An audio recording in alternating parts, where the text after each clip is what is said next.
Three things with which you can ace your any theory based exams will be mentioned in this video. And in today's video, you are going to learn programming in C by the subject toppers of the subject. Like today, Shivang Chabra from TTC is going to teach you programming in C with the most efficient methods. He will be teaching you three topmost things that can ace any exam, that are most two topics, most repeated questions, and your pro level notes with the live programming. तो सब चीज का link आपको description box में मिल जाएगा.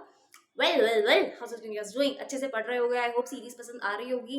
And if you are enjoying the content, then do not forget to leave a cute comment in the comment section, because they are the only way you motivate us. Alright, channel को subscribe कर दो फटाफट से, as we have put a small target of 3000 subscribes this midsems. तो फटाफट से subscribe कर देंगे, सीरीज को फॉलो करेंगे. आज और कल में रेगुलर वीडियोस मिल जाएंगी, चैप्टर कवर हो जाएगा, नो इश्यूज. बस द डिमांड इज रेगुलर बैठ के पढ़ो, अपना कॉपी पेन साथ लेके बैठो, and yes don't lose the motivation, you can do it. Previous year के जो क्वेश्चंस वगैरह है सब साइट पे मिल जाएंगे. साइट का लिंक मैं अभी डिस्क्रिप्शन में मेंशन कर रही हूँ. कंसिस्टेंसी रखो, हो जाएगा. Enjoy the video.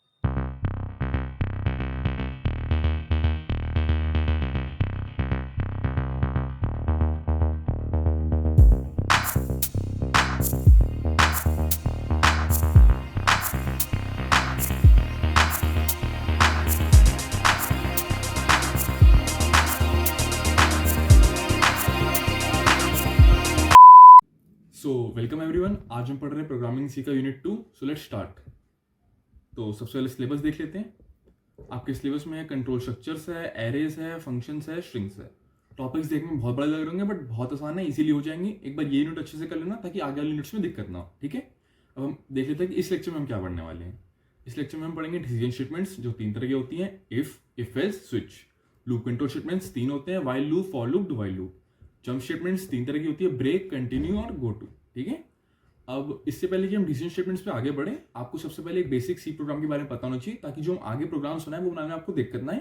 तो एक बार आपको नहीं पता है तो कोई दिक्कत की बात नहीं, मैं बता देता हूँ. ठीक है, एक बेसिक सी प्रोग्राम ऐसा होता है: हैशटैग इंक्लूड stdio.h, फिर एक इंट मेन फंक्शन, उसके अंदर हम printf 1514 कर रहे हैं और रिटर्न 0.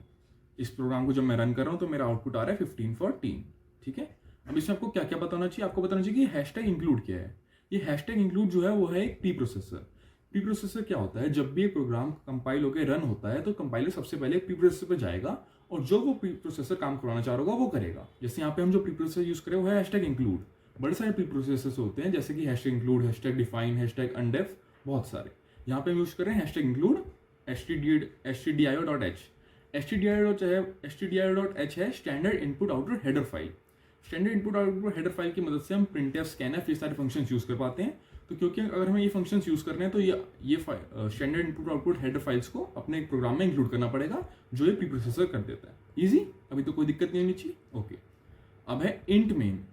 सबसे पहले जो कंपाइल होगा हमारा प्रोग्राम, तो उसको रन करने के लिए, कोड को कंपाइल करने के लिए एक स्टार्टिंग पॉइंट चाहिए होती है. वो मिलता है मेन फंक्शन से. जैसे आप यहाँ पढ़ सकते हैं, लिखा है the main function serve as the starting point for program execution.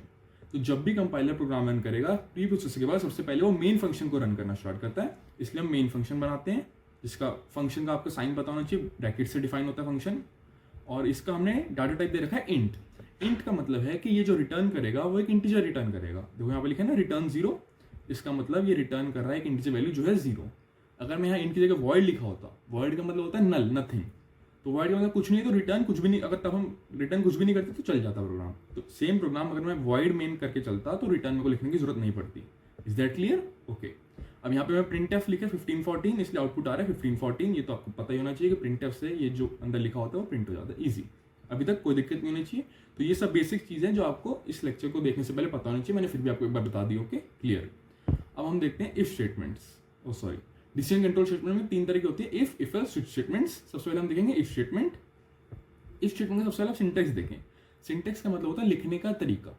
आप इफ कंडीशंस बहुत तरीके से लिख सकते हैं, बट कंपाइलर को कैसे पता चलेगा कि आप इफ स्टेटमेंट लिखना चाह रहे हैं? तो वो होता है उसके सिंटेक्स से. जब आप इफ लिखेंगे, फिर ब्रैकेट्स में कंडीशंस लगाएंगे और कर्ली ब्रेसेस के अंदर वो स्टेटमेंट्स लिखेंगे जो कि एग्जीक्यूट हो तब जब वो कंडीशन ट्रू हो. ये होता है इफ स्टेटमेंट का सिंटेक्स. अब इसमें आप एक बात ध्यान रखिएगा कि जो सी लैंग्वेज है वो है केस सेंसिटिव लैंग्वेज. मैं एक बार लिख के दिखा देता हूँ आपको कहीं.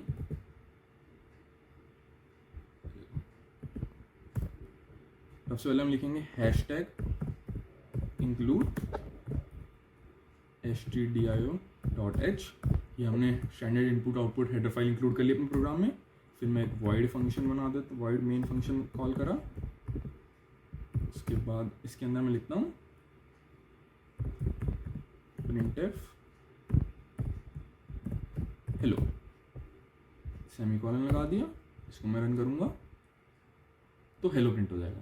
अब यहाँ पे अगर आप ध्यान दो तो अब मैं इस पी को कैपिटल कर देता हूँ।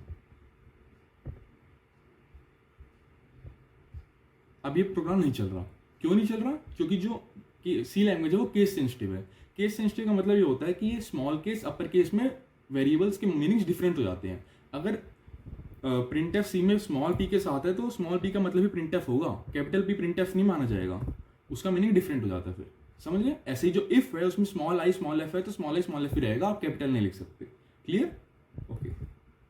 अब ये है इफ का सिंटेक्स। इफ का यहाँ पे एक बेसिक प्रोग्राम भी दिखा हुआ है, बट इसको अभी आप इग्नोर करके एक प्रोग्राम आता है तो उस पर ध्यान देते हैं। सपोज करो हाँ कि आपके मार्क्स का एक इफ स्टेटमेंट बनाते हैं। डिसीजन लेने के लिए कई जगह इफ लगता है। तो जैसे सपोज पहले इंट मार्क्स मैंने एक वेरिएबल डिफाइन कर दिया। अब अगर आपके मार्क्स अच्छे आएंगे तो पार्टी करेगा, ऑब्वियस सी बात है, हर बंदा करेगा। तो फिर हम लगाते हैं if statements, if marks greater then 80, सो फिर printf पार्टी। क्लियर? ये देखो, अब मैं इसको रन करूंगा तो कुछ नहीं होगा क्योंकि मैंने मार्क्स कितने हैं डिफाइन ही नहीं किया। मैं मार्क्स का नंबर दे देता हूँ, सपोज हमारे आएंगे 100। ओके, अब ये प्रिंट आएगा पार्टी। क्यों? क्योंकि इंट पहले मैंने इंट मार्क्स एक वेरिएबल दिया मार्क्स जिसके डाटा टाइप है इंटीजर, फिर मैंने उसको वैल्यू दे दी 100।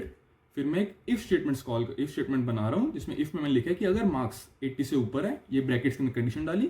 फिर कर्ली ब्रेसिस से एक ब्लॉक डिफाइन होता है, कर्ली ब्रेसिस के अंदर मैं लिखा printf पार्टी। मतलब अगर ये कंडीशन मार्क्स अबव 80 ट्रू है तो पार्टी करेंगे, और क्योंकि मार्क्स 100 है तो ये पार्टी प्रिंट हो गया। ऐसे अगर मैं लिखता कि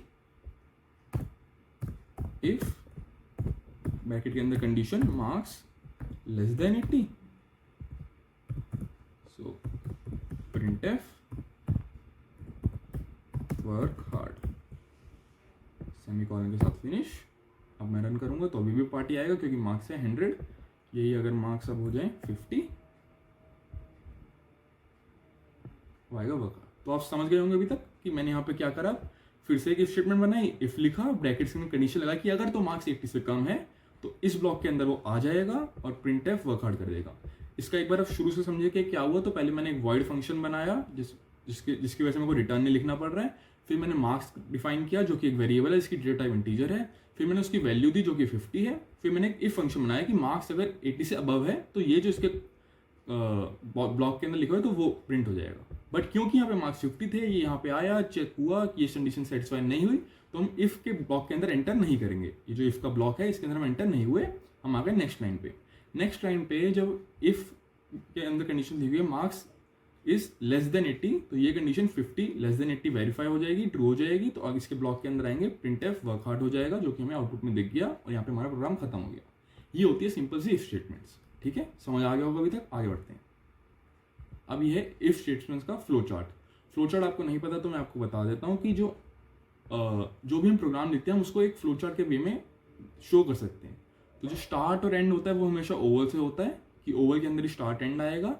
ये देखो आपको यहाँ रोम्बस दिख रहा होगा, इस रोम्बस के अंदर कंडीशंस आती हैं और इस रेक्टेंगल के अंदर स्टेटमेंट्स आती हैं। अभी नहीं क्लियर हुआ कोई बात नहीं, बस फिर बता देता हूँ। कोई भी आपको फ्लोचार्ट बनाना है, पहले एक ओवल बनाएंगे, उसके अंदर स्टार्ट लिखेंगे आप, फिर उसके बाद जो भी एरो से आगे बढ़ेंगे। स्टेटमेंट्स अगर आपको लिखनी है तो आप रेक्टेंगल बॉक्स के अंदर लिखेंगे, कंडीशंस लिखनी है तो आप रोम्बस बनाएंगे, और उसके बाद एंड करना है तो दोबारा से यहाँ पे ओवल।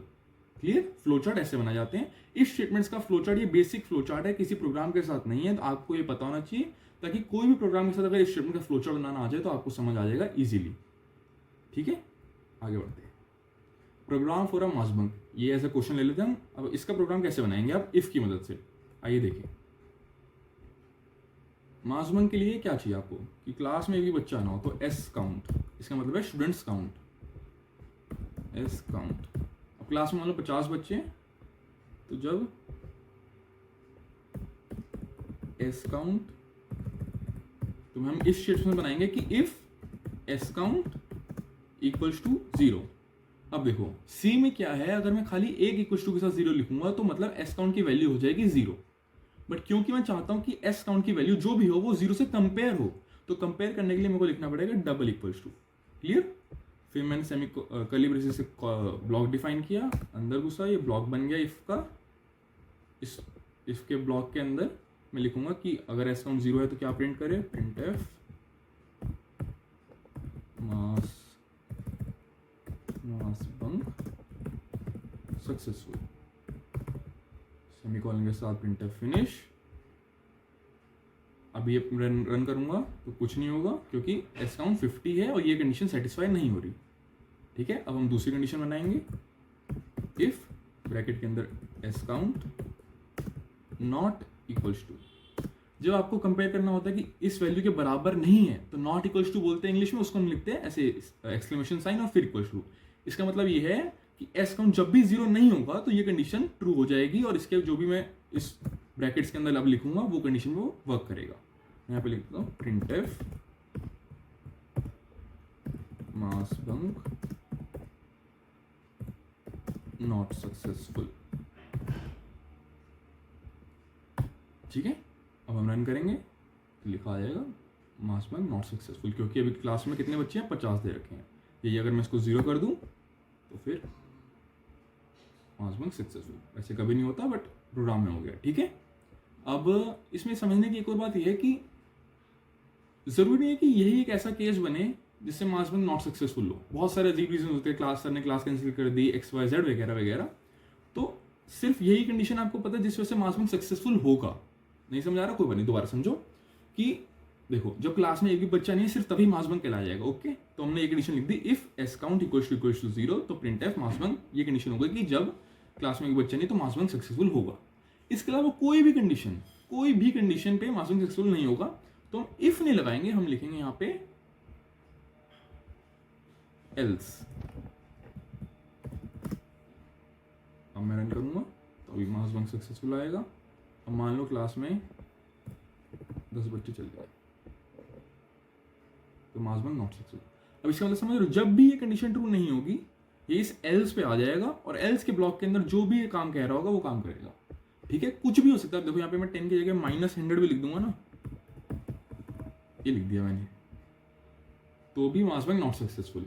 अब इसका लॉजिकली तो नहीं बैठती जी, बट ध्यान से समझो कि एस काउंट, पहले एस काउंट की वैल्यू डालेगा एस काउंट में, फिर चेक करेगा कि S count if S count equals to 0 मतलब क्या एस काउंट 0 के बराबर है। अब एस काउंट की वैल्यू 0 के बराबर तो नहीं है भाई, तो मास बंक नहीं, ये वाली स्टेटमेंट ये प्रिंट नहीं करेगा। फिर आएगा ये एल्स पे। एल्स का क्या मतलब है कि इसको जितने भी इफ है अगर वो ट्रू नहीं है तो एल्स जो कह रहा है भाई वो कर दो, कि अगर या तो ये चीज सेटिस्फाई हुई तो ठीक है, वरना ये एज अ वरना काम कर रहा है आपका कि वरना ये चीज प्रिंट कर दो, सिंपल।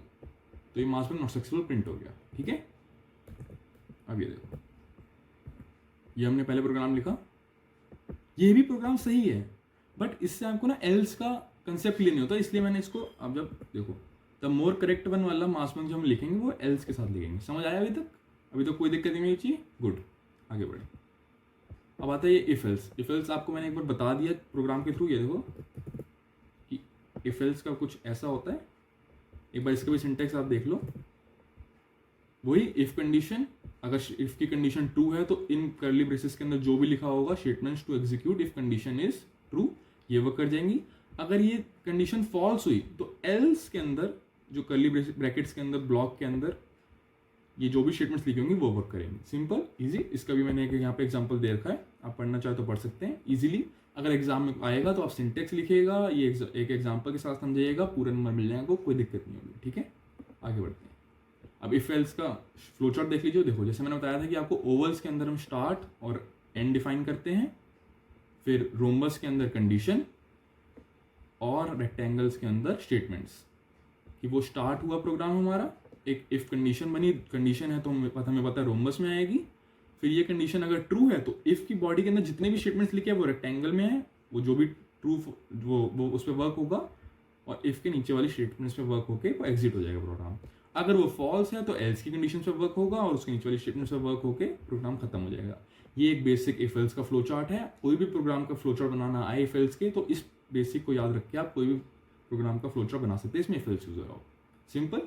ये फ्लो चार्ट अगर आपको पता होगा ना इफ एल्स कैसे यूज होता है तो ये आप खुद बना लेंगे, आपको याद रखने की जरूरत नहीं पड़ेगी। आगे बढ़ते हैं। अब हमारे सामने एक क्वेश्चन आ रखा है कि let's consider you are a teacher and you have to give students grades. अब ग्रेड्स किस कंडीशन पे देने कि भाई 90 90 से अबव है तो ग्रेड ए दे दो, 80 80 से अबव है तो बी दे दो, 70 70 से अबव है तो सी दे दो, 60 60 से अबव है तो डी दे दो, 60 से भी कम है तो भाई फेल कर दो।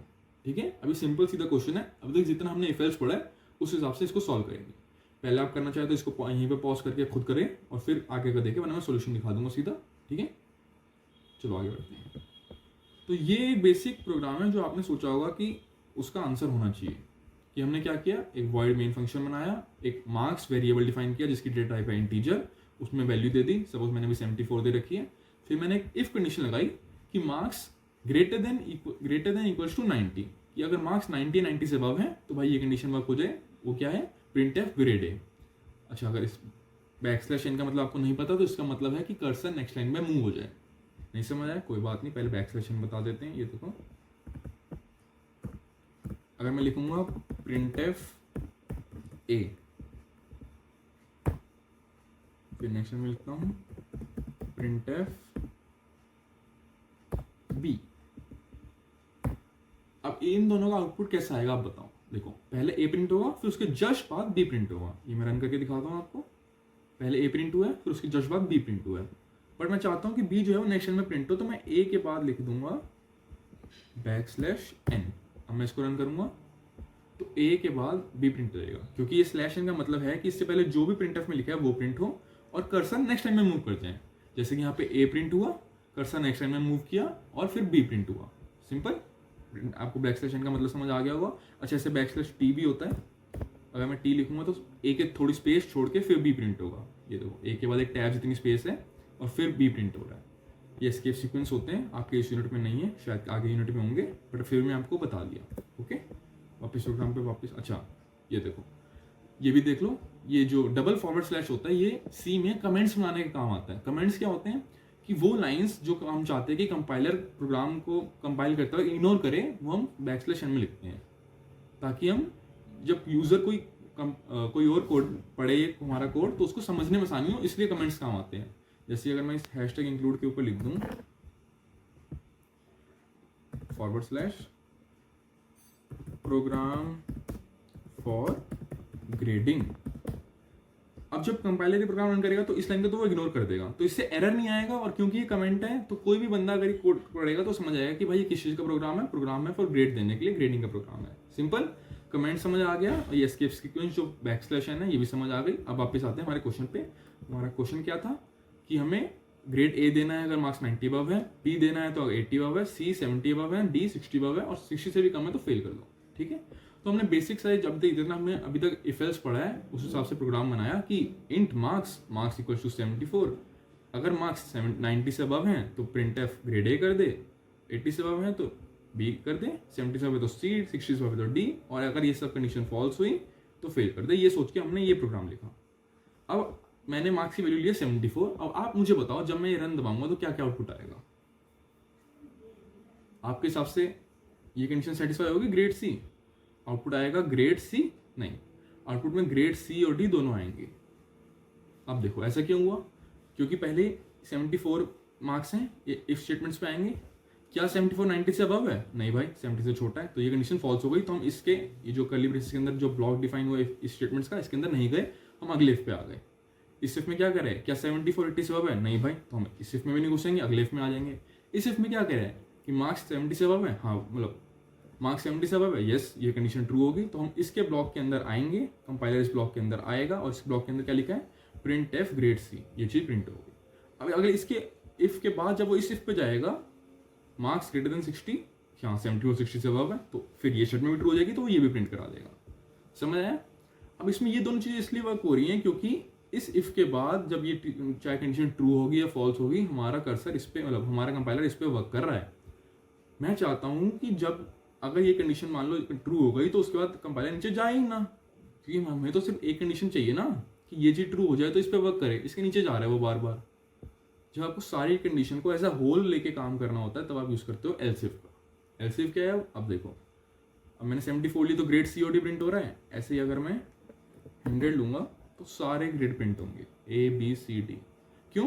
क्योंकि सारी कंडीशन सेटिस्फाई हो रही है। आप देखो 100 इससे भी बड़ा है, इससे भी बड़ा है, इससे भी बड़ा है और इससे भी बड़ा है, ठीक है। बट मैं चाहता हूं कि जब ये कंडीशन अगर एक बार सेटिस्फाई हो जाए तो उसके बाद वो इन पे वर्क ही ना करें। अब इसके लिए मैं यूज कर रहा हूँ एल्सिफ। अब देखो, पहले मैंने एक इफ लिखा, एल्सिफ लिख दिया इसको, फिर मैंने इसको एल्सिफ लिख दिया, इसको एल्स लिख दिया। अब देखो, अब खाली ग्रेड प्रिंट हो रहा है। अब ऐसा क्यों? क्योंकि अब ये सारी कंडीशंस एज अ होल काम कर रही हैं कि देखो, अगर ये कंडीशन ट्रू है तो इस पे काम हो जाएगा, फिर इसके बाद ये नीचे इन सारे इल्स एफ और एल्स को इग्नोर कर देगा, किसी पे वर्क नहीं करेगा कंपाइलर हमारा। बट अगर ये कंडीशन सपोज करो फॉल्स हुई तो फिर ये इस एल्सिफ पे आएगा। अब इसमें भी सेम है, अगर ये कंडीशन फॉल्स हुई तो नीचे जाएगा, अगर ये ट्रू हुई तो इन सबको नीचे को इग्नोर कर देगा वो। सपोज करो मैं यहाँ पे 74 लेता हूँ दोबारा से, अपग्रेड C प्रिंट होगा खाली। क्यों? क्योंकि जब ये कंडीशन ट्रू हुई तो ये सारे नीचे के इसके एल्स और इफ इग्नोर हो जाएंगे, कंपाइलर पे वर्क ही नहीं करेगा, क्योंकि अब ये एल्स इफ है। एल्स इफ का मतलब कि अगर ये ट्रू हो गए तो ठीक है, वरना इस पे जाना। अब क्योंकि ये ट्रू होने के बाद इस पे वर्क ही नहीं कर रहा है एल्स इफ की मदद से, इसलिए सिर्फ ग्रेड C प्रिंट हो रहा है। समझ आया? एल्स यूज करने की वजह से ये सारी कंडीशंस आपस में लिंक हो गई हैं। एक भी ट्रू हो जाएगी उस पर वर्क होगा, बाकी किसी पे वर्क नहीं होगा। और अगर ये सारी कंडीशन इफ से लेके एल्स जहां तक लिखे हैं ये सारी फॉल्स होंगी, तभी ये सेल्स पे वर्क होगा। अब देखो यहाँ पे मैं लिखता हूँ मार्क्स 50, अब प्रिंट होगा फेल, क्योंकि ना ये कंडीशन सेटिस्फाई हुई, ना ये कंडीशन, ना ये कंडीशन, ना ये कंडीशन। समझ आया? हम चाहते थे कि सारी कंडीशंस में से कोई भी एक सेटिस्फाई हो तो ही प्रिंट हो, इसलिए हमने एल्स इफ यूज किया है। अभी तो कोई दिक्कत नहीं होनी चाहिए। क्लियर? ओके, तो ये हमारा प्रोग्राम हुआ। अब देखो, ये हमारा फर्स्ट थॉट था कि हमने सारे इफ लगाए थे, बट ये प्रोग्राम सही नहीं है, क्योंकि हमें पता है इफ से वो सारी कंडीशन में वर्क करेगा, बट हम चाहते हैं कि कोई भी कंडीशन ट्रू हो तो सिर्फ उस पर वर्क करे, उसके नीचे वाली को इग्नोर कर दे। तो हमने इन सबको एल्स इफ कर दिया। द करेक्ट सोल्यूशन, ये है हमारा करेक्ट सोल्यूशन। अभी तक कोई दिक्कत नहीं होनी चाहिए। क्लियर? आगे बढ़ते हैं। अब ये एल्स इफ का स्टेटमेंट का सिंटेक्स देख लो। सिंटेक्स मतलब मैंने आपको बता रखा है लिखने का तरीका, जिससे कंपाइलर को समझ आ जाए कि आप एल्स इफ लगाना चाह रहे हैं। पहले एक इफ से शुरुआत होगी, जैसे कि हमने यहाँ पे करी है। पहले एक इफ लिखा हुआ है और उसके बाद एल्स इफ है, फिर हम जब सारे एल्स इफ खत्म हो जाएंगे उसके बाद एक एल्स है। यही होता है एल्स इफ का वो सिंटेक्स। एक इफ, अगर कंडीशन सही है तो ये चीज़ें एग्जीक्यूट हो। Else if execute if condition is true. Else, अगर सारी ऊपर all above conditions are false, तभी ये लाइन एग्जीक्यूट होंगी जो एल्स के अंदर लिखी है। समझ आया? अभी तक क्लियर होना चाहिए। यहाँ पे एग्जांपल लिखा हुआ है, आप पढ़ सकते हैं। आगे बढ़ते हैं। एल्स इफ का भी फ्लो चार्ट देख लो। जैसे कि मैंने बोला, ओवल से स्टार्ट और एंड डिपिक्ट होता है। स्टार्ट एंड ओवल के अंदर है, रोमबस के अंदर कंडीशंस है। यस, अगर ये ट्रू होगा तो इस स्टेटमेंट से वर्क करेगा, जो कि हम स्टेटमेंट्स हैं तो इसलिए हम रेक्टेंगल में लिखते हैं। तो पहले वो ये इफ की कंडीशन लिखी हमने, अगर ट्रू है तो इस पर वर्क करें, और ट्रू एक बार हो गई तो सीधा यहाँ से इफ एल्स के बाद वाली स्टेटमेंट से वर्क करेगा। अगर नहीं हुई तभी ये आगे बढ़ा है। समझ लो?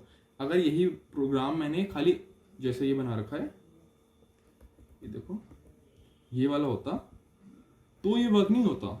तो ऐसा नहीं होता क्योंकि इसमें सारे इफ हैं। तो फिर हमारा फ्लो चार्ट में ये यस होता तो भी यहां जाता, और नो सॉरी अगर ये कंडीशन में चाहे यस मिलता चाहे नो मिलता, इस कंडीशन में वर्क होता ही अगर सारे इफ होते। बट क्योंकि ये इफ एल्स का फ्लो चार्ट है, इसलिए ये कुछ इस प्रकार का है कि अगर ये फॉल्स होगी तभी अगली पे बढ़ेगा, अगर ये फॉल्स होगी तभी अगली पे बढ़ेगा, अगर ये ट्रू हो गई तो यहां जाएगा, उसके बाद सीधा एंड यहां से। समझ आया? ये एक बेसिक इफ एल्स का फ्लो चार्ट है। अगर आपके प्रोग्राम में इफ एल्स का फ्लो चार्ट बनाने आता है किसी भी प्रोग्राम का, तो अगर आपको ये ध्यान होगा तो आप बना लेंगे। समझा होगा इफ एल्स, तो फिर ये याद रखने की जरूरत नहीं है, आपको उस टाइम क्लिक हो जाएगा। आगे बढ़ते हैं। अब आती है स्विच स्टेटमेंट। स्विच स्टेटमेंट्स को हम बोलते हैं the replacement for if else if ladder. इसको जो इफ एल्स है ना, इसको इफ एल्स इफ बोलते हैं। ठीक है, इसका रिप्लेसमेंट है स्विच स्टेटमेंट। स्विच स्टेटमेंट कैसे रिप्लेसमेंट है, आप इसका सिंटेक्स देखें पहले। स्विच स्टेटमेंट शुरू होती है, पहले हम स्विच लिखेंगे, ब्रैकेट्स के अंदर एक्सप्रेशन डालेंगे, जैसे कि हम इफ के केस में कंडीशन डाल रहे थे। फिर कर्ली ब्रैकेट से उसका ब्लॉक शुरू हो जाएगा। फिर case value 1 statement 1 break, value 2 statement 2 break. अब नहीं समझ आ रहा को कोई दिक्कत नहीं है, एग्जाम्पल लेके देखते हैं। सिंटेक्स में लिखा स्विच लिखेंगे पहले हम, फिर उसका ब्रैकेट के अंदर एक्सप्रेशन, फिर उसका ब्लॉक शुरू कर लेंगे कर्ली ब्रेसेस से, ब्लॉक के अंदर केस वैल्यू 1, फिर उसकी शिपमेंट्स, फिर ब्रेक, ऐसी वैल्यू 2 उसकी शिपमेंट्स, फिर ब्रेक, ऐसी वैल्यू n तक ले जा सकते हैं जितना हमारा मन करे, फिर ब्रेक, और अगर ये सब एग्री ना हो तो डिफॉल्ट की शिपमेंट और फिर ब्रेक। अभी तक नहीं समझ आया कोई बात नहीं, हम एक प्रोग्राम देखते हैं उसके थ्रू समझाते हैं आपको। देखो ये मैंने प्रोग्राम लिखा है स्विच की मदद से, जैसे आप लूडो खेलते हैं तो उसमें डाइस की वैल्यूज का प्रोग्राम है ये, कि मैंने एक वॉइड मेन फंक्शन बनाया, उसके अंदर एक डाइस वेरिएबल ले लिया इंट, ये डाइस की जैसे जो वैल्यूज आती है 1 से लेकर 6 तक, मैंने अभी इसको 1 दे दिए। स्विच में मैंने एक्सप्रेशन लिया डाइस, फिर case 1 print F you can move, कि मतलब डाइस की जब वैल्यू 1 होगी तब ये केस ट्रू हो जाएगा और इसके अंदर की स्टेटमेंट पे वर्क कर लेगा। सिंपल। ऐसे 2 होगी तो ये वर्क करेगा, 3 होगी तो ये वर्क करेगा, 4 पे ये, 5 पे ये, 6 पे ये, और डिफॉल्ट मैंने दिया है रॉन्ग मूव, कि मतलब कुछ भी और केस आ जाए तो वो रॉन्ग मूव है। नहीं समझ आया अभी तक? कोई नहीं, दोबारा देखो। स्विच के अंदर मैंने लिया एक्सप्रेशन जिसमें हम वर्क करना चाह रहे हैं, जैसे वो है यहाँ पे डाइस, अभी मैंने यहाँ पे डाइस लिया तो डाइस पे वर्क करेंगे हम, कि उसकी वैल्यू जब 1 होगी तो इस केस के अंदर वाली स्टेटमेंट्स वर्क करेंगी, 2 होंगी तो ये वाली स्टेटमेंट्स, 3 होगी तो ये वाली स्टेटमेंट्स, 4 होगी तो ये वाली स्टेटमेंट्स, 5 होगी तो ये वाली स्टेटमेंट्स। और इसको स्विच को लिखने का तरीका ऐसा है कि पहले हम स्विच, फिर ब्रैकेट्स के अंदर एक्सप्रेशन जिसमें हम वर्क करना चाहते हैं, फिर स्विच इस कर्ली ब्रैकेट से शुरू हो रहा है, देखो एक सेकेंड, इस कर्ली ब्रैकेट से शुरू हो रहा है और इस कर्ली ब्रैकेट पे खत्म हो रहा है, इसके अंदर इसके सारे केसेस, फिर आखिरी में एक डिफॉल्ट। डिफॉल्ट के बाद भी ब्रेक लगाते हैं, ब्रेक का मतलब नहीं पता आपको, कोई बात नहीं, बता देते हैं। केसेस में कैसे डिफाइन करते हैं, केस लिखेंगे, ब्रैकेट के अंदर जो भी एक्सप्रेशन की वैल्यूज पे आप वर्क करना चाह रहे हैं वो, और फिर अगर वो ट्रू होता है तो जो आप करना चाहते हैं वो, उसके बाद ब्रेक। हर केस में स्विच के हर केस के अंदर और हर डिफॉल्ट के अंदर ब्रेक लगाना बहुत जरूरी है। अगर आप ब्रेक नहीं लगाएंगे तो क्या होता है मैं आपको भी दिखाता हूँ। ये देखो अभी ये बिल्कुल सही वर्क कर रहा है कि डाइस के लिए 1 है, मैं इसको रन करता हूँ तो प्रिंट हो जाएगा यू कैन मूव, क्योंकि ये केस सही हुआ और ये स्विच से ब्रेक हो गया और सिर्फ इतना प्रिंट हुआ। अब ये मैं ब्रेक हटा देता हूँ तो क्या प्रिंट होगा, तो ये यस यू कैन मूव भी प्रिंट होगा और नॉट मूव भी प्रिंट होगा, उसका केस 2 वाला। क्यों? ये देखो यस यू कैन मूव और नॉट मूव दोनों प्रिंट हो रहा है। अब ऐसा क्यों हो रहा है? क्योंकि जब केस 1 ट्रू हुआ तो स्विच स्टेटमेंट से बाहर ही नहीं आया हमारा कंपाइलर। जब तक उसको ये ब्रेक नहीं मिलता ना, वो किसी भी लूप हो गया या स्विच स्टेटमेंट्स हो गए, इनसे बाहर नहीं आता। जब तक कोई ब्रेक नहीं मिलेगा वो इस यहाँ से लेके यहाँ तक, यहाँ से लेके यहाँ तक जो इसका ब्लॉक है इसके अंदर मूव करता रहेगा। इसको कंपाइलर को इससे बाहर आने के लिए ब्रेक जरूरी होता है, इसलिए हर केस हर डिफॉल्ट के बाद ब्रेक लिखते हैं। और क्योंकि आपको मैंने बता दिया कि ये केस सेंसिटिव लैंग्वेज है सी, तो ब्रेक की स्पेलिंग में बी हमेशा स्मॉल आएगा। ये जो मैंने यहाँ पे आखिरी में बी कैपिटल लिखा हो ये गलत है, ठीक है, इसको सही कर लेना। समझ आया? अब देखो मैंने डाइस की वैल्यू 1 ली है, केस 1 सही हो जाएगा तो यस यू कैन मूव, 2 होगी तो नॉट मूव। अच्छा अगर आपको और मुश्किल होगी तो मैं यहाँ पे 2 लिख देता हूँ, not move 2, not move 3, not move 4, not move 5, not move 6। ठीक है, अब मैं इसको रन करता हूँ। अब 1 है तो यस यू कैन मूव, अब मैं इसको देता हूँ 4। अब प्रिंट होगा नॉट मूव 4, क्योंकि केस की डाइस की वैल्यू पे हम खेल रहे हैं। कौन सा केस मैच होगा? ये वाला, क्योंकि वैल्यू 4 है और फिर इसके अंदर लिखा हुआ प्रिंट एफ नॉट मूव 4, ये प्रिंट हो गया। और ब्रेक, इस ब्रेक की मदद से हमारे कंपाइलर इस स्विच स्टेटमेंट्स के बाहर आ गया। इस स्विच स्टेटमेंट के बाहर वो इसके बाहर आएगा, इसके बाहर कुछ नहीं लिखा है तो वो खत्म हो जाएगा। अगर इसके बाद मैंने कुछ भी लिखा होता तो वो उस पर वर्क करता है। मैं लिखता हूँ प्रिंट एफ नाइस पिक्चर, लग रहा होगा शायद आपको, कोई बात नहीं। अब रन करते हैं, देखो नॉट मूव के बाद नाइस लेक्चर प्रिंट हो रहा है, नॉट मूव 4 के बाद नाइस लेक्चर, क्योंकि ये स्विच जब 4 वैल्यू ट्रू हो गई, इस प्रिंट पर वर्क हो गया, तो ब्रेक होने के बाद स्विच स्टेटमेंट में जो भी लिखा होगा वो प्रिंट हो जाएगा। अब स्विच स्टेटमेंट्स में किसी भी स्टेटमेंट पे वर्क करे, जो स्विच स्टेटमेंट के बाहर है वो तो वर्क करेगा ही करेगा जब स्विच से बाहर आएगा वो। सिंपल, समझ आया? तो ये था स्विच का सिंटेक्स। एक एग्जांपल यहाँ साइड में दे रखा है, आपको समझने में आसानी होगी। पेपर में आएगा, एक सिंटेक्स लिखो, उसका एक एग्जांपल लिखो, और जो आपको थोड़ा बहुत समझ आया उसको अंग्रेजी में 2 लाइन बना के लिख दो, अच्छे से नंबर मिल जाएंगे, कोई दिक्कत नहीं आएगी। अब ये देखो स्विच का फ्लो चार्ट, साथ में फ्लो चार्ट भी बना होगा, पूरे नंबर मिल जाएंगे, कोई दिक्कत नहीं है। फ्लो चार्ट आपको मैंने सारे समझा ही दिए हैं। जैसे केस 1 ट्रू है तो इस पर जाएगा, ब्रेक होना जरूरी है, हर जगह ब्रेक लिखा हुआ है, डिफॉल्ट में ब्रेक लिखा हुआ है, सब याद रखना। अच्छा वैसे यहाँ पे भी 20 स्मॉल होगा हर जगह, ठीक है।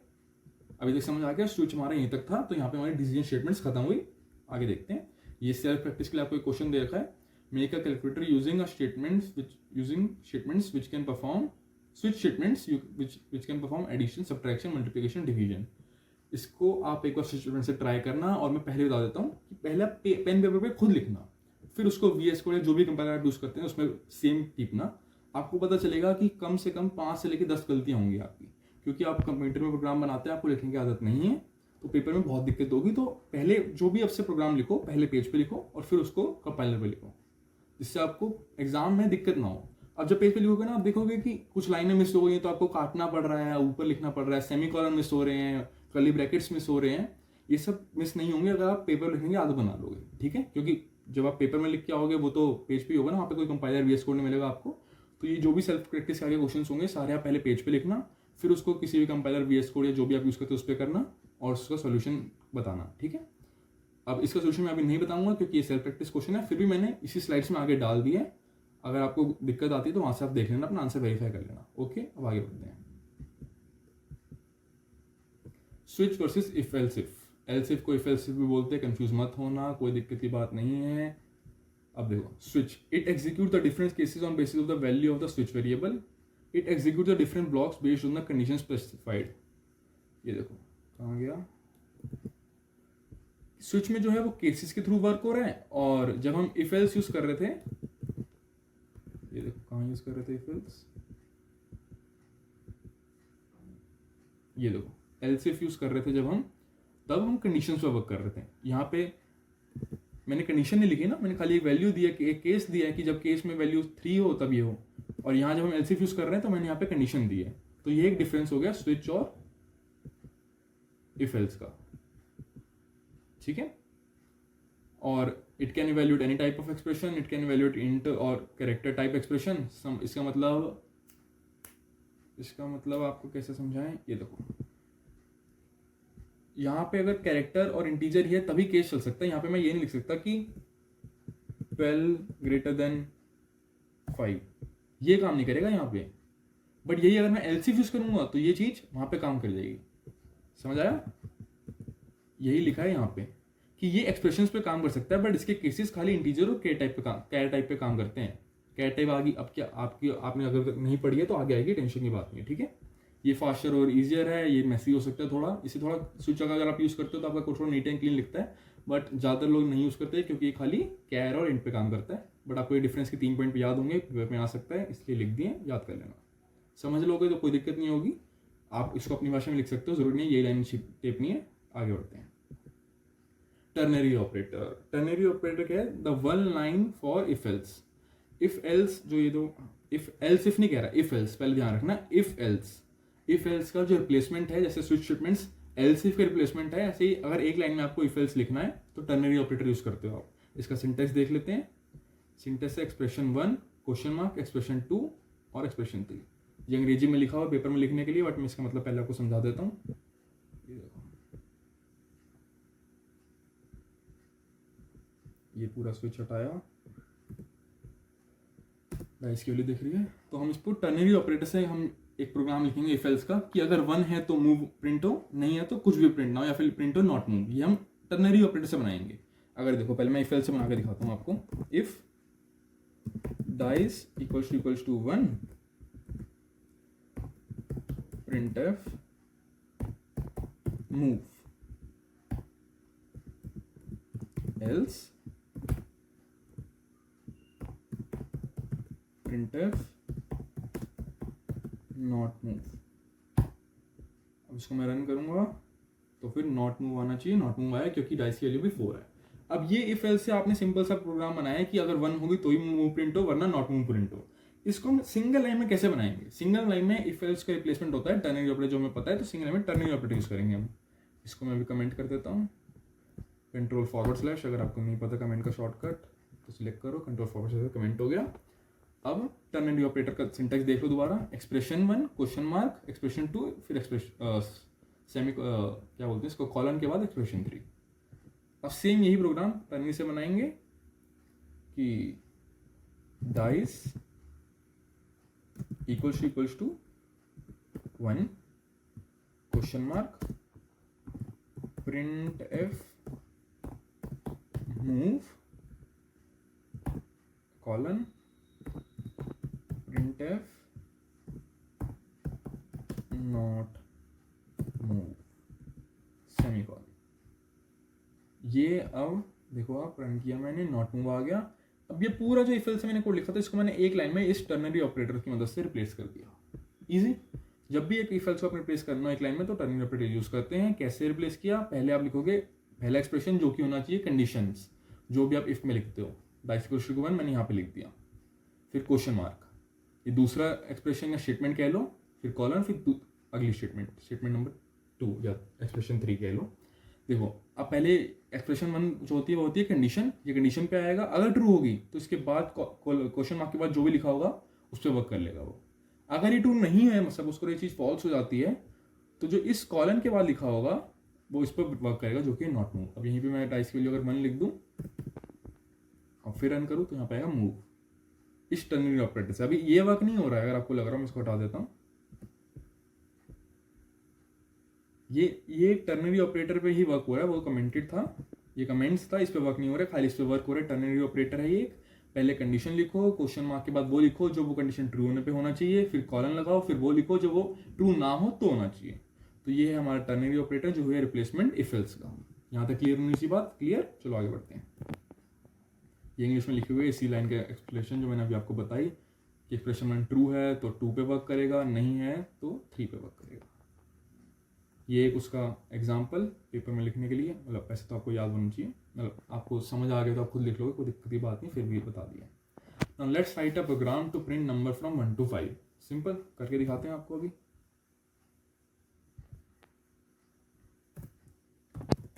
printf 1 /n डाल देता हूँ, सेमीकोलन, कंट्रोल C,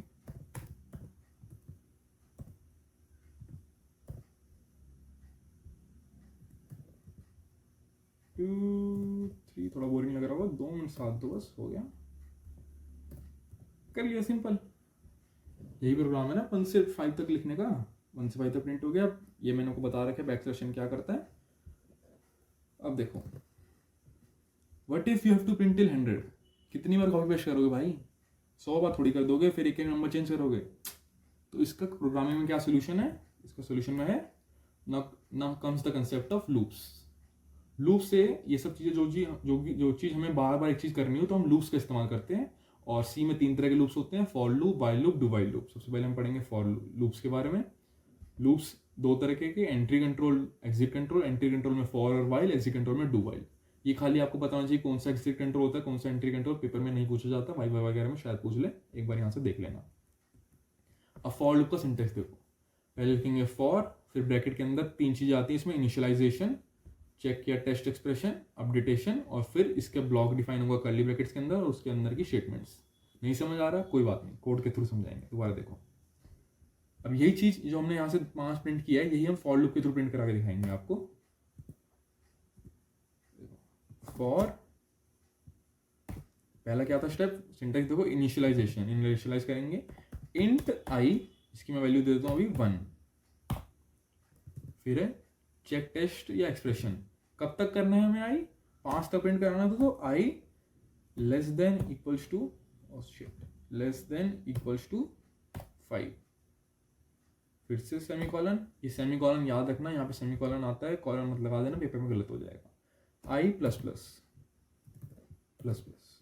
मेरे को लगता है कि अभी तक आपको आई प्लस प्लस का मतलब पता होना चाहिए। आई प्लस प्लस का मतलब नहीं पता तो मैं बता देता हूँ कि जब भी एक चीज, कोई भी एक लाइन रन हो जाएगी तो आई की वैल्यू प्लस हो जाएगी। ठीक है, ये आपकी पिछले यूनिट में आया होगा, इसलिए इस पर ज़्यादा भी ध्यान नहीं दे रहा। नहीं आया तो कोई बात नहीं, आगे यूनिट में होगा, कोई दिक्कत की बात नहीं है। ये फॉर लूप का बेसिक अभी हमने स्टार्ट कर दिए। अब इसके अंदर हम स्टेटमेंट लिखेंगे, printf %d कॉलन आई और कॉमा आई सेमीकोलन। अब देखो 1 2 3 4 5, अब मैं यहाँ पे एक बैकस्लैश n डाल देता हूँ। ये हमने फॉर लूप से प्रोग्राम लिख लिया 1 से लेके 5 तक लिखने का। अभी हमने कैसे किया दोबारा समझते हैं। पहले हमने फॉर लिखा, फिर एक ब्रैकेट के अंदर पहले 3 स्टेटमेंट्स आती हैं इसमें। पहला initialization, int I equals to 1।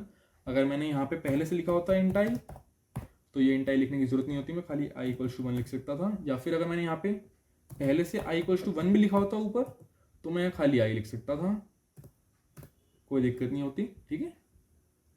फिर i ये होता है कि स्टार्टिंग पॉइंट, ये होता है एंड पॉइंट, और ये उसको आइट्रेट कराने के लिए, आइट्रेट का मतलब है बढ़ाना, ठीक है।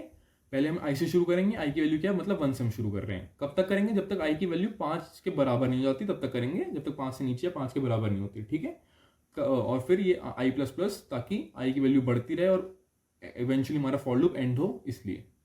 फिर इसके स्टेटमेंट्स पे आए थे print F %d backslash n i print हो रहा है, कुछ नहीं हो रहा, i प्रिंट हो रहा है, उसके बाद एस्केप सीक्वेंस में बैकस्लैश n है, ताकि अगली जो कि भी प्रिंट हो वो एक एक लाइन बाद हो, सिंपल। जब हमने रन किया तो 1 2 3 4 5 ही आएगा, अभी भी आप चेक कर लो। मेरा यह इंट i इक्वल टू 1 यहाँ से उठा के यहाँ लिखने से कोई फर्क नहीं आएगा। ये होता है सिंपल से फॉर लूप, कोई दिक्कत नहीं है इसमें से। फॉर लिखा, ब्रैकेट्स के अंदर 3 स्टेटमेंट्स आती हैं, तीनों का मतलब बता दिया आपको। फिर इसका ब्लॉक शुरू होगा और इसके ब्लॉक में जो आप लिखोगे वो उतनी बार होगा जितनी बार आपका फॉर लूप चल रहा है। ये कितनी बार चल रहा है, 5 बार चल रहा है, 1 से लेके 5 तक, सिंपल। ये देखो यहाँ पे भी एक एग्जाम्पल लिखा हुआ है, सेम ही है शायद, देख लें। ये सेमीकोलंस मत भूल जाना, बच्चे भूल जाते हैं, पेपर में लिखना ज़रूरी है, इसके कॉलन वगैरह कुछ मत लगाना, ध्यान देना। आगे बढ़ते हैं। तो यहाँ पे अब एक फॉर लूप का एग्जांपल दे रखा है, write a program to print all even numbers between 1 to 100। ये आपको एक वो एग्जांपल दे रखा है। अब इस एग्जांपल में हमने फॉर लूप चला रखा है 1 से लेकर 100 तक, फिर एक इफ कंडीशन वेरीफाई करने के लिए कि वो इवन हो, और फिर वो हम नंबर प्रिंट कर रहे हैं। हो सकता है इसमें आपको ये चीज़ समझ ना आए, तो एक बार हम समझा देते हैं। देखो यही वो प्रोग्राम है फॉर आई। अब मैंने इंट आई ऊपर लिखा हुआ है, इसलिए मैंने यहाँ पे सिर्फ आई यूज़ किया। फिर कब 1 से ले आई की वैल्यू यहाँ पे 1 है, तो 1 से चलेगा कब तक, जब तक वो 100 से छोटी है, 100 के बराबर नहीं जाती। और फिर हम आई की वैल्यू को इंक्रीमेंट कर रहे हैं एक एक करके, ताकि वो 100 बार चले, सिंपल। फिर मैंने अंदर एक स्टेटमेंट्स लगाई कि अगर वो %2 = 0 है तो ये प्रिंट करें। जो यहाँ पे सारे प्रिंट हो रहे हैं। हो सकता है आपको इसका मतलब समझ ना आया हो कि i %2 का क्या मतलब है भाई। तो ये देखो, इसको ऐसे कर लेते हैं, मैं भी i की वैल्यू दे देता हूँ 4। लिखता हूँ i int a equals to, int a दे देता हूँ, फिर लिखता हूँ a equals to i %2 printf %d।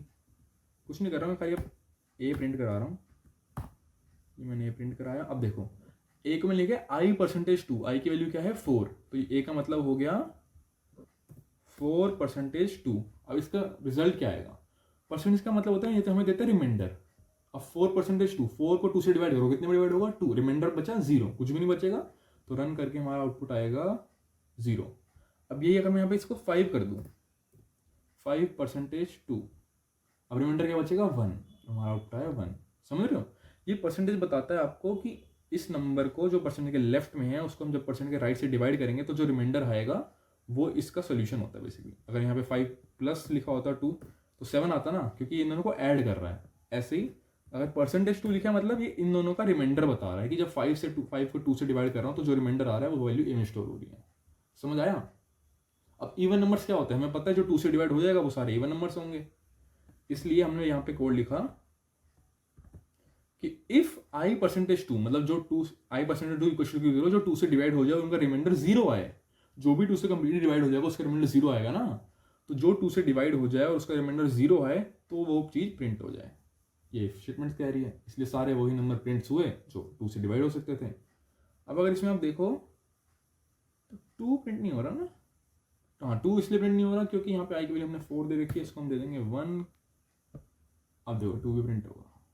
समझ आया, मतलब क्योंकि ये अब 1 से 100 तक चल रहा है, मतलब 4 से 100 तक चल रहा था ना तब।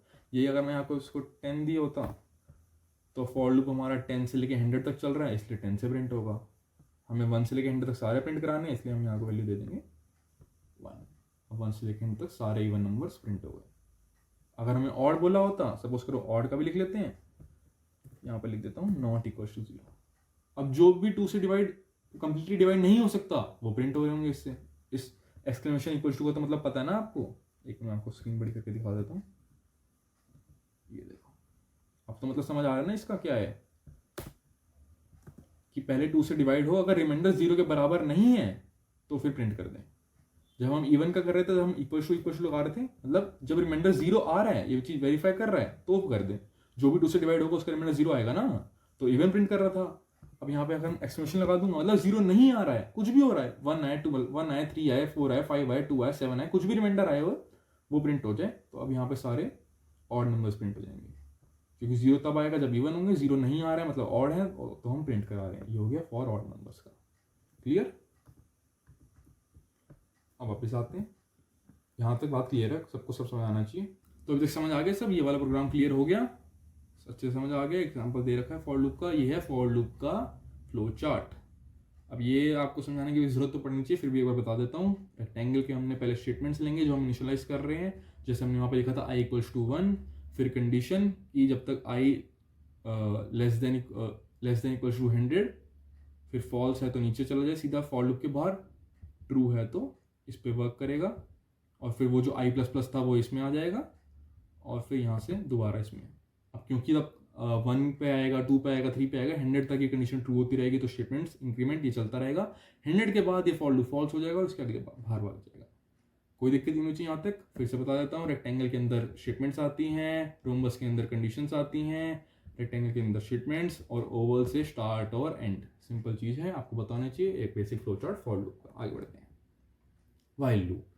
अब वाइल लूप और फॉर लूप में क्या डिफरेंस है? फॉर लूप और वाइल लूप में ये डिफरेंस है कि फॉर लूप एक रेंज पे काम करता है, जब तक उस रेंज में आपको वर्क करना है तब तक वो चलेगा। जैसे हम आप पिछले केस में 1 से लेकर 100 तक काम कर रहे थे, कि 1 से लेकर 100 तक वर्क हो रहा है। वाइल लूप तब यूज होता है जब आपको पता नहीं आपको किस रेंज से लेकर किस रेंज तक काम करना है, आपको सिर्फ कंडीशन पता है कि जब ये कंडीशन से थोड़ा इधर उधर भटकूं मैं ना, तब मेरे को रुकना है, जब तक ये कंडीशन सही है तब तक मेरे को काम करना है, तो वो होता है वाइल लूप, तब काम आता है वाइल लूप। एक एग्जाम्पल देखते हैं, ये देखो। अच्छा, हम यही वाला क्वेश्चन आपको वाइल लूप से करके दिखाते हैं, ठीक है? इसको हटा देते हैं। वाइल कंडीशन देंगे हम ब्रैकेट में i <= 100, कर्ली ब्रैकेट के अंदर वाइल लूप का ब्लॉक शुरू। इसके अंदर हम लिखेंगे वही इफ i %2 = 0, oh 5 लिख दिया, %2 = 0, printf %d, अगली लाइन में प्रिंट कराने के लिए \n, उसके बाद कॉमा i सेमीकोलन से printf 1। अब दी गई, देखो ये क्या कहेगा, इंट i की वैल्यू 1 है, i जब फाइल मतलब फाइल के अंदर लिखा ना, जब तक i 100 से छोटा है तब तक ये प्रिंट होता रहे। अब इफ i %2 ये हो, बट हम यहाँ पे i को अभी तक इंक्रीमेंट नहीं करा रहे हैं, जैसे फॉर में हम लिखते थे ना। एक मिनट को फॉर वाला भी दिखा देता हूँ, Ctrl+C, z,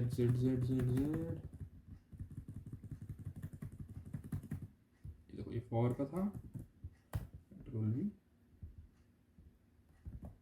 जो कंडीशन पे हम फॉर में वर्क कर रहे थे और जिस वेरिएबल में वर्क कर रहे थे और जो इंक्रीमेंट करा रहे थे, तीनों फॉर के ब्रैकेट के अंदर आ जाता था पहले ही।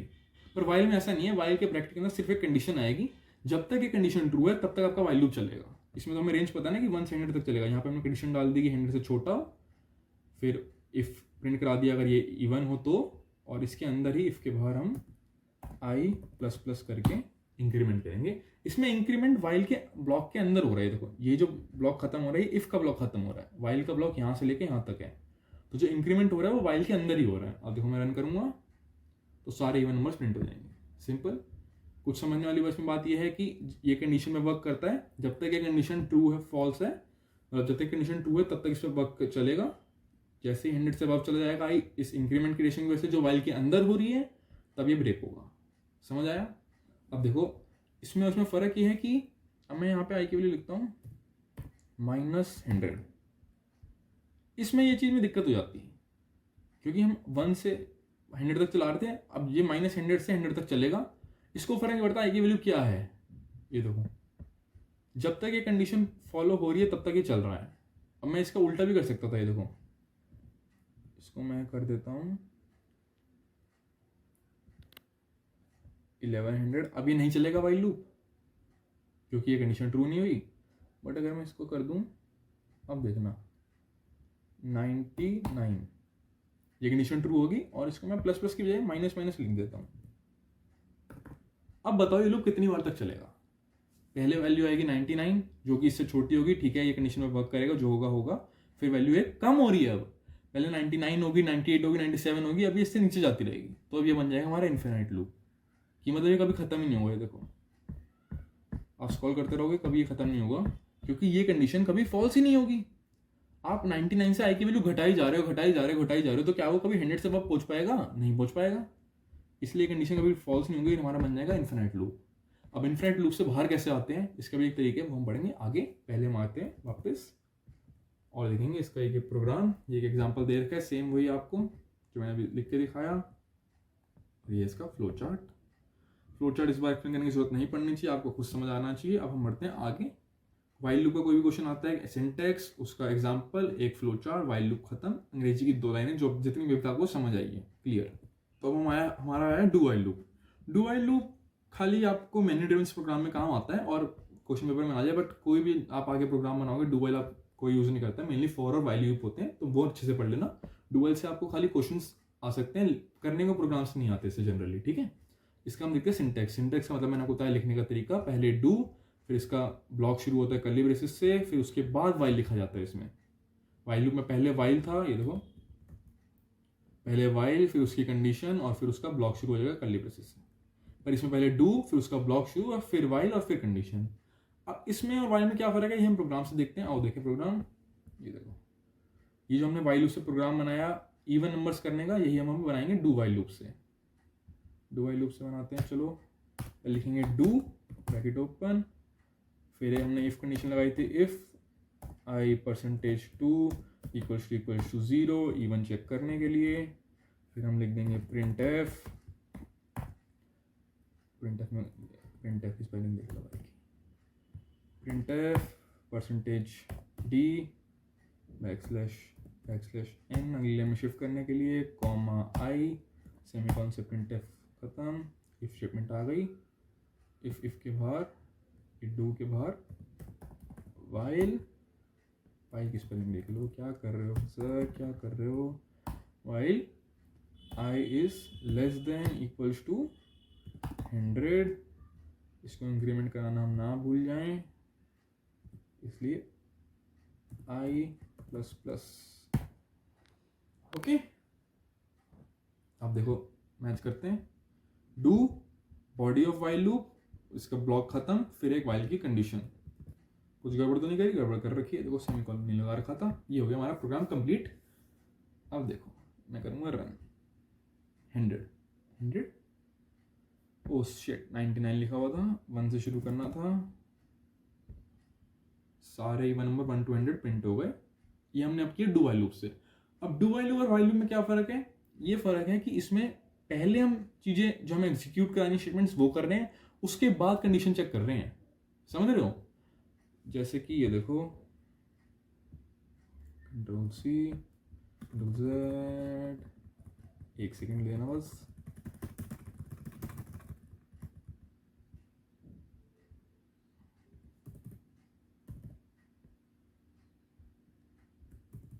ये देखो, ये था हमारा वाइल लूप। मैंने वाइल लूप चलाया, आई इक्वल्स टू कुछ लिखा हुआ है, अरे ये मैंने वाइल लूप चलाया तो ये हमारे इवन नंबर्स प्रिंट हो रहे थे वाइल लूप की मदद से। अब मैंने लिखा है डू वाइल लूप। इसको मैं स्क्रीन थोड़ी बड़ी कर लेता हूँ, थोड़ी और छोटी, इतनी ठीक है। फॉर लूप हटा देता हूँ, वाइल लूप कमेंट। ये देखो, अब मैं सेम काम डू वाइल लूप से कर रहा हूँ, सेम प्रिंट होगा 2 से लेके 100 तक सारे। अब इन दोनों में क्या फ़र्क है? इन दोनों में ये फ़र्क है कि अब देखो मैं इसकी वैल्यू कर देता हूँ 1000। अब बताओ क्या प्रिंट होगा? अब प्रिंट होगा खाली 1000, खाली 1000 प्रिंट होगा। क्यों प्रिंट हुआ? क्योंकि इस डू पे आया, इसने पहले स्टेटमेंट पे वर्क किया और फिर कंडीशन चेक करी। समझे? यही काम अगर मैं, अब देखो मैं इसको कमेंट करता हूँ और इसको करता हूँ, अगर यही काम मैं वाइल से करूंगा तो कुछ भी प्रिंट नहीं होगा। क्यों भी प्रिंट नहीं होगा? क्योंकि पहले ये स्टेटमेंट चेक कर रहा है जो कि ट्रू नहीं हो रही, इसलिए इस पर काम ही नहीं कर रहा। बट जब ये सेम काम मैं डू वाइल लूप की मदद से कर रहा हूं तो पहले वो काम कर रहा है और फिर वो स्टेटमेंट चेक कर रहा है। समझ रहे हो? मतलब ये डू वाइल लूप वो इसको काम से मतलब है, काम तो वो करेगा, स्टेटमेंट ट्रू हो या फॉल्स एक बार तो काम करेगा, समझ रहे हो? ये गलती से सीखने वाले लोग हैं कि पहले हम काम कर लेंगे फिर हमें चेक करेंगे कि ओ स्टेटमेंट तो कंडीशन तो फॉल्स हो रही थी भाई, फिर ये नहीं करेगा जिसको समझ आ गया फॉल्स हो रही थी। बट पहले एक बार ये जरूर काम करेगा। सिर्फ डू वाइल और वाइल में इतना सा फर्क है। इसका सिंटेक्स आपको दिखा दिया मैंने, पहले डू लिखो, फिर ब्लॉक स्टार्ट करो, और फिर वाइल लिख के कंडीशन, और फिर सेमीकोलन। अच्छा एक बार मत भूल जाना कि आई प्लस प्लस फॉर लूप के ब्रैकेट्स के अंदर ही आता है, बट वाइल और डू वाइल में आपको उनके ब्लॉक के अंदर लिखना पड़ता है। ठीक है, यहाँ तक डू वाइल वाइल फॉर सब क्लियर होना चाहिए आपको। आगे बढ़ते हैं। ये सेल्फ प्रैक्टिस क्वेश्चन है, डू वाइल लूप से करना है जो आपको, हाँ डू वाइल लूप से करना है। इसका सोल्यूशन मैं प्रोवाइड कर दूंगा आपको, बट पहले आप क्या करेंगे, पेन पेपर से खुद सॉल्व करेंगे पेज पे, फिर वो कॉपी करेंगे कोड VS कोड या जो भी कंपाइलर आप यूज करते हैं उस पर। ओके आगे बढ़ते हैं। इसका फ्लो चार्ट भी आपको दे रखा है, एक्सप्लेन करने की जरूरत नहीं पड़नी चाहिए, ये वाला आप खुद करेंगे। आगे बढ़ते हैं। अब ये देख लेते हैं वाइल लूप और डू वाइल लूप में difference. While loop, the test condition check before the loop body. जैसे कि मैंने बताया कि वाइल में जो है कंडीशन पहले चेक होती है फिर लूप पे वर्क होता है, और डू वाइल में पहले वर्क होता है और फिर कंडीशन वेरीफाई होती है। डू वाइल अच्छा मतलब हर चीज खुद टच करने की जिसमें उंगली होती है ना वैसा आदमी है। ठीक है, फिर लिखे the body of the do while loop is executed at least once. अब डू वाइल लूप के अंदर जितने भी जो भी स्टेटमेंट्स है ना वो एटलीस्ट एक बार चलेगी ही चलेगी, चाहे कंडीशन ट्रू हो या फॉल्स। बट वाइल में ऐसा नहीं होता, अगर कंडीशन फॉल्स है तो एक स्टेटमेंट एक भी बार नहीं चलेगी। पर डू वाइल लूप में मिनिमम एक बार चलेगी चलेगी, ये पॉइंट याद रखना, पेपर में इससे एक सवाल आ ही जाएगा।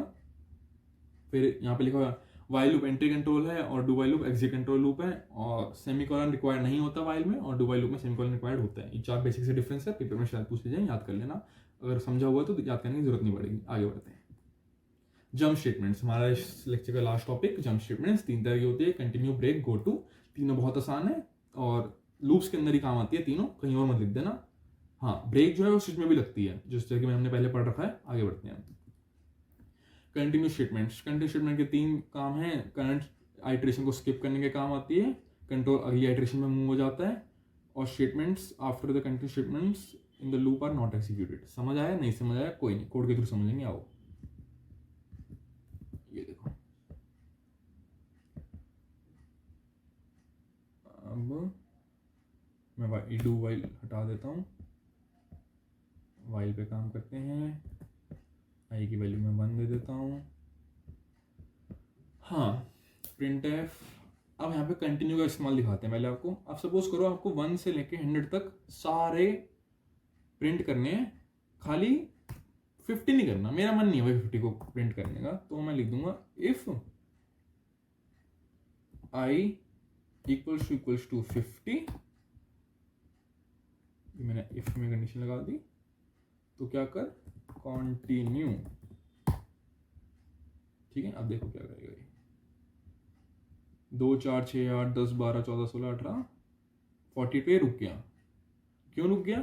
क्योंकि इफ आई इक्वल्स टू 50 जब वैल्यू मैच हुई तो कंटिन्यू लगाया हमने। कंटिन्यू का मतलब ये है इसके बाद की सारी स्टेटमेंट्स जितनी भी है उस वाइल के ब्लॉक के अंदर, ये वाइल का ब्लॉक यहाँ से लेके यहाँ तक चल रहा है, इस वाइल के ब्लॉक के अंदर इस कंटिन्यू में जितनी भी स्टेटमेंट है सारी वो इग्नोर कर देगा और वो अगली आइटरेशन में बढ़ जाएगा। अब क्योंकि ये फॉर लूप नहीं था तो इसकी आइटरेशन इसके अंदर ही थी, तो उसके आगे भी नहीं बढ़ पाया। नहीं क्लियर हुआ? कोई बात नहीं, फॉर लूप के थ्रू समझाते हैं आपको, तब आपको समझ आएगा कि अगर यही चीज़ फॉर लूप में होती तो खाली 50 प्रिंट नहीं होता, बट क्योंकि वाइल लूप के अंदर ही आइटरेशन होती है इसलिए 50 के बाद भी नहीं हुआ। यहाँ पे थोड़ा कंफ्यूजिंग लग रहा होगा भी, बट समझो। ये देखो फॉर इंट, यहाँ पे इस बार आई की जगह एस ले लेते हैं, semicolon S less then, S की वैल्यू भी तो लिखते हैं, एस इक्वल्स टू 1 से लेके S less than equals to 100, semicolon S plus plus for loop start, फिर यही इफ कॉपी और यहाँ पे पेस्ट। अब मैं इस फाइल को 2 मिनट के लिए कमेंट करता हूँ ताकि आपको पहले फॉर से समझा सकूँ। ये देखो, अब ये आपको समझ आ रहा है कि ये वो फॉर लूप का प्रोग्राम है जिससे हम सारे इवन नंबर प्रिंट्स कर सकते हैं। ये सारे इवन नंबर प्रिंट्स होंगे। अरे यार क्या दिक्कत हो गई, ओ शिट, ये देखो एस हमारे प्रिंट करा रहे हैं, आइटरेट एस कर रहे हैं, क्या कर रहा हो भाई? अब तो बेइज्जती करा रहा है भाई। यहाँ पे भी ऐसे बना यार। देखो अब सारे इवन नंबर प्रिंट्स हो रहे हैं इस फॉर लूप की मदद से, 2 से लेके 100 के बीच में, मतलब 1 से लेके 100 से लेके जितने भी इवन है। अब मैं चाहता हूँ इसमें 50 प्रिंट ना हो, तो मैं क्या करूँगा, मैं इससे ऊपर एक कंडीशन लगाऊंगा, इफ आई इक्वल्स टू 50, तो फिर कंटिन्यू। अब देखो सारे होंगे 40, अरे भाई क्या हो गया, आई लिख दिया यार, sorry my bad. S equals to 50। अब देखो यहाँ पे देखो 40 के बाद सीधा 52 आ रहा है, 50 प्रिंट नहीं हुआ क्योंकि हमने यहाँ पे कंटिन्यू लगा रखा है। इसका मतलब समझते हैं, हमने फॉर लूप चलाया 1 से लेके 100 तक, फिर एक कंडीशन लगाई कि अगर एस 50 है तो कंटिन्यू हो जाए, अब इस पे इग्नोर करो, और अब यहाँ पे ये है कि अगर इवन है तो प्रिंट हो जाए। इस कंटिन्यू की वजह से क्या हुआ, इस कंटिन्यू ने इसके कंटिन्यू के बाद की जितनी भी ये फॉर लूप का ब्लॉक है यहाँ से यहाँ तक, इस कंटिन्यू के बाद जितनी भी स्टेटमेंट्स फॉर लूप के अंदर है, जितनी भी स्टेटमेंट फॉर लूप के अंदर है, इस कंटिन्यू ने उसको इग्नोर करा दिया, इग्नोर हो गया। और अगली आइट्रेशन 50 के बाद क्या था, 51 पे बढ़ गया। 50 के आइट्रेशन थी जब ये इस कंटिन्यू पे घुसेगा इफ के अंदर, उसके बाद के सारी इफ की स्टेटमेंट्स इग्नोर कर दी और अगली आइट्रेशन में चला गया। वो समझ आया? ये देखो जब यहाँ पे एस की वैल्यू 50 इस फॉर लूप के अंदर आएगी, वो चेक होगी, कंटिन्यू हो जाएगा, अंदर की आगे की सारी स्टेटमेंट्स इग्नोर हो जाएंगी और अगली आइट्रेशन 51 पे वो बढ़ जाएगा। अब फिर ये कंडीशन ट्रू नहीं होगी तो कंटिन्यू नहीं होगा क्योंकि यहाँ पे हमने एस 50 लिखा हुआ है। अब सपोज करो इसी लूप में मैं जाता हूँ 50 के बाद सारा इग्नोर करिए, तो मैं S equal to greater than equal to कर दूंगा, तो 50 के बाद कुछ भी प्रिंट नहीं होगा, पूरा फॉर लूप खत्म हो जाएगा। 50 से वो कुछ भी हो रहा था वो कंटिन्यू हो जा रहा था। समझ आई बात? अब यही सेम चीज हमने यहाँ नीचे वाइल में करी तो क्यों नहीं हुई भाई? बड़े उम्र में कह रहे थे ना कि यहाँ 50 इग्नोर होगा खाली, यहाँ पे क्यों नहीं हो रहा भाई? ये देखो रन, अब यहाँ पे भी ये हो रहा है, देखो वंस, अब आई की वैल्यू 1 से लेके 100 तक चल रही है इस वाइल लूप में, ठीक है, पहले 1 होगा, ठीक है, क्या ये कंडीशन सेटिस्फाई हुई? नहीं हुई। ये कंडीशन सेटिस्फाई हुई? नहीं हुई। फिर अगली वैल्यू, अगली चीज क्या है, ये कंडीशन, ये इस स्टेटमेंट में वर्क होगा, आई की वैल्यू 1 से बढ़ के हो जाएगी 2, फिर से वाइल लूप की कंडीशन सेटिस्फाई हुई, इस वाइल लूप के अंदर आ गया। ये इफ कंडीशन सेटिस्फाई हुई? नहीं हुई, क्योंकि क्या 2 50 के बराबर है? नहीं है। ये इफ कंडीशन सेटिस्फाई हुई, 2 से डिविजिबल है, तो 2 प्रिंट हो गया। ऐसे ही 4 हो जाएगा, 5 हो जाएगा, 6 हो जाएगा, 7 हो जाएगा, 8 हो जाएगा, 9 हो जाएगा, सब हो जाएगा। जब बात आएगी 50 पे, 49 भी यहाँ पे चल रहा है बट यहाँ पे हम प्रिंट नहीं करा रहे क्योंकि वो 2 से डिविजिबल नहीं है, इसलिए प्रिंट नहीं हो रहा। अब जब 50 आएगा ना तो ये कंटिन्यू चलेगा। ये कंटिन्यू क्या करेगा, नीचे के सारी कंटिन्यू की बाद की स्टेटमेंट्स इस वाइल लूप के अंदर जितनी भी कंटिन्यू के बाकी सारी स्टेटमेंट्स इग्नोर हो जाएंगी और फिर वो अगली आइटरेशन में मूव कर जाएगा। अगली आइटरेशन में इसमें क्यों नहीं मूव कर रहा?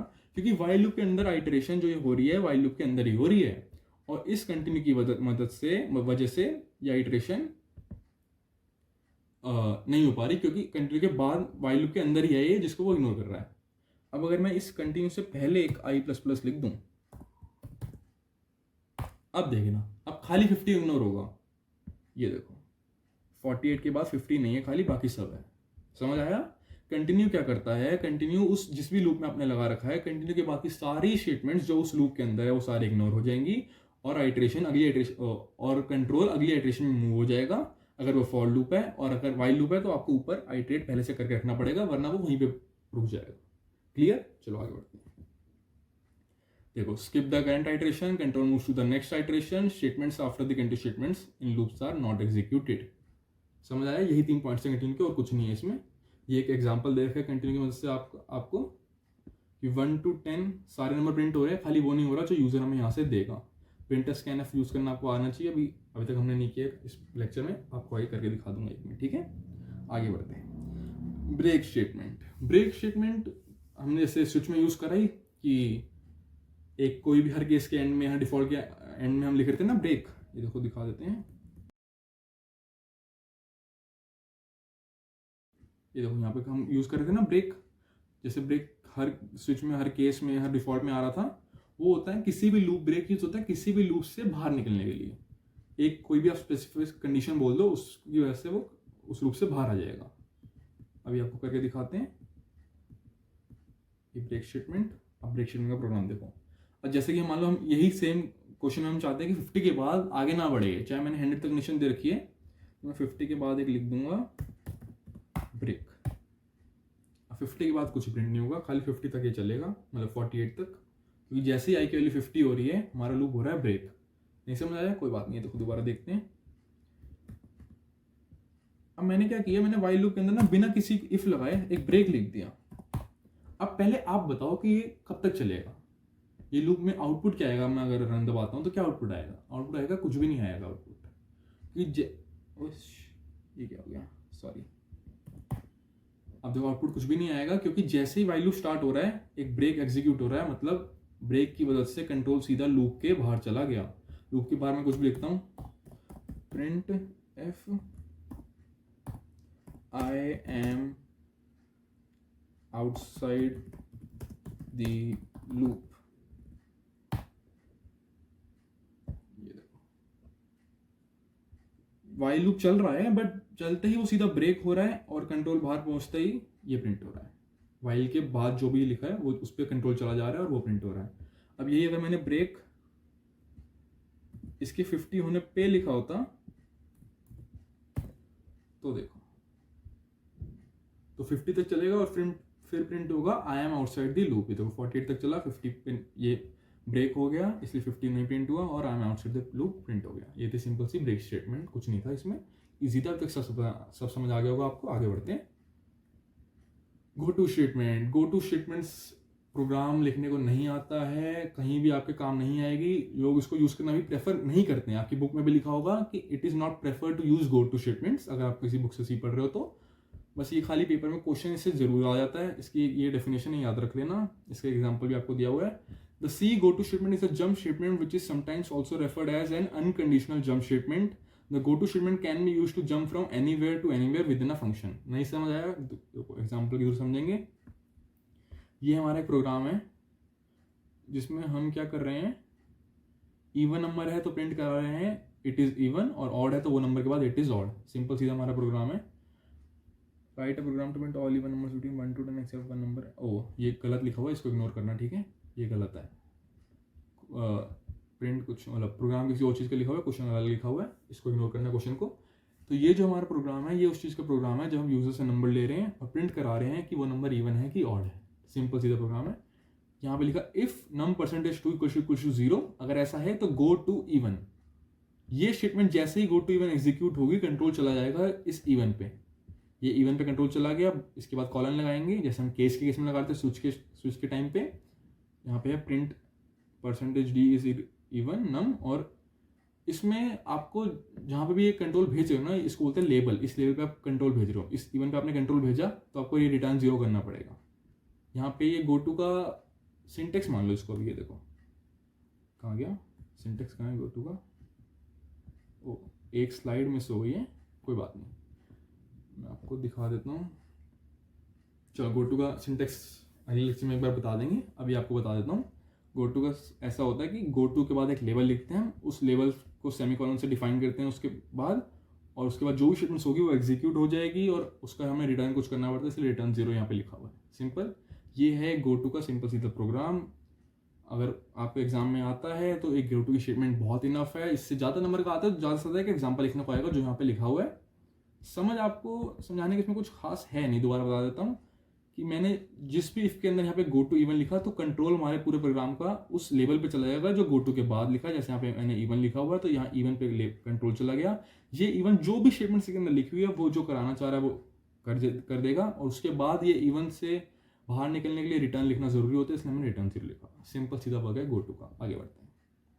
ये 3 डिसएडवांटेज लिखी हुई है गो टू स्टेटमेंट्स की, और ये भी आ सकते हैं, मतलब आप सोच रहे हो एक तो पढ़ा भी रहे हैं, बस डिसएडवांटेजेस भी बता रहे हैं। तो गो टू स्टेटमेंट्स ही ऐसी स्टेटमेंट्स है जो बहुत पुरानी है, आजकल कोई यूज़ नहीं करता है, कोई आपके भी किसी काम नहीं आएगी। खाली आपको डिसएडवांटेजेस उसका स्टेटमेंट्स और एग्जाम्पल पता होना चाहिए ताकि पेपर में आए तो आपको ईजिली कर सको। ये 3 उसके डिसएडवांटेज है, पढ़ लो एक बार। The use of the go to statement is highly discourage as it makes the program logical very complex बना देता है, फ्लो प्रोग्राम में डिफिकल्टी ला देता है, और हमारे पास ब्रेक और कंटिन्यू है तो इसलिए हम गो टू को अवॉइड करते हैं। सिंपल सीधा ईजी। अब यहाँ पे एक प्रोग्राम है, write a program to print prime numbers between 1 to 50। ये इसका कोड लिखा हुआ है। ये क्वेश्चन आपके एग्जाम में जनरली आ जाता है और ये है नेस्टेड फॉर लूप के बेस पे। तो एक बार ये समझ लेते हैं ताकि आपको नेस्टेड का भी कंसेप्ट क्लियर हो जाए। और ये क्वेश्चन ना खुद आप 2-3 बार पेज पे लिख के प्रैक्टिस कर लेना, क्योंकि ये आ जाता है जनरली, बहुत कॉमन क्वेश्चन है, ठीक है। अब देखो पहले तो समझते हैं नेस्टेड फॉर लूप क्या होता है, या नेस्टेड का मतलब है कि एक चीज के अंदर दूसरी चीज। जैसे कि देखो यहाँ पे एक इफ आपको दिख रहा है, ये इफ का ब्लॉक यहाँ शुरू हुआ और इफ का ब्लॉक यहाँ खत्म हुआ। इस इफ के ब्लॉक के अंदर एक और इफ दिख रहा है आपको, तो ये इसको हम बोलेंगे नेस्टेड इफ। अब ये प्रोग्राम हमने कुछ ऐसा लिखा है, आपको नेस्टेड इफ समझ आए। देखो सेम वही प्रोग्राम है, व्हाइल लूप वाला थोड़ा चेंज करा है मैंने। देखो I am in nested if, एक सेकेंड ये हटा देता हूँ। अब देखो लिखा आएगा I am in nested if. अब देखो क्या हो रहा है कि आई की वैल्यू 1 से लेके 100 तक चल रही है, 1 से लेके 100 तक आई प्लस प्लस मतलब 1 से 100 तक चल रही है। एस की वैल्यू 2 दे रखी है मैंने, तो पहले इस इफ पे आएगा जब आई की वैल्यू 50 होगी तब वो इसके अंदर घुसा। इसके अंदर उसने चेक किया कि क्या एस की वैल्यू 2 है, तो ये प्रिंट कर देगा। अब मैंने एस की वैल्यू यहाँ पे 2 दे रखी थी इसलिए प्रिंट हो गया, जैसे कि आप देखो ये प्रिंट हो गया। इस इफ के अंदर इफ यूज हो रहा है तो इसको नेस्टेड इफ बोलते हैं।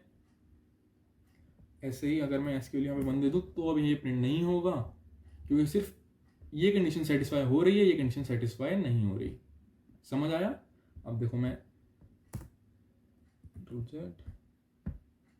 यहाँ लिखता हूँ प्रिंट एफ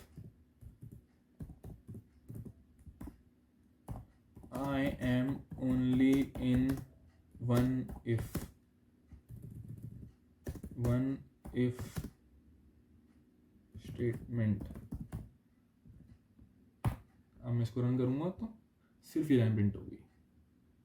क्यों? क्योंकि देखो जब आई की वैल्यू 50 हुई, वो इस आई का ब्लॉक कहाँ से कहाँ तक है, यहाँ से यहाँ तक है, इस पे आया, ये कंडीशन ट्रू नहीं हुई क्योंकि एस की वैल्यू मैंने यहाँ पे 1 दे रखी है, तो दूसरे इफ के अंदर नहीं घुस पाया। दूसरे इफ के अंदर घुस जाता तो हम इसको बोलते हैं नेस्टेड इफ, क्योंकि 2 इफ के लूप के अंदर होता है हमारा कंट्रोल। फिर क्योंकि दूसरे लूप के अंदर नहीं घुस पाया तो ये प्रिंट कर रहा है I am only in one if statement, जो कि है ये 50 वाली, इसलिए हम इसको नेस्टेड इफ नहीं बोलेंगे।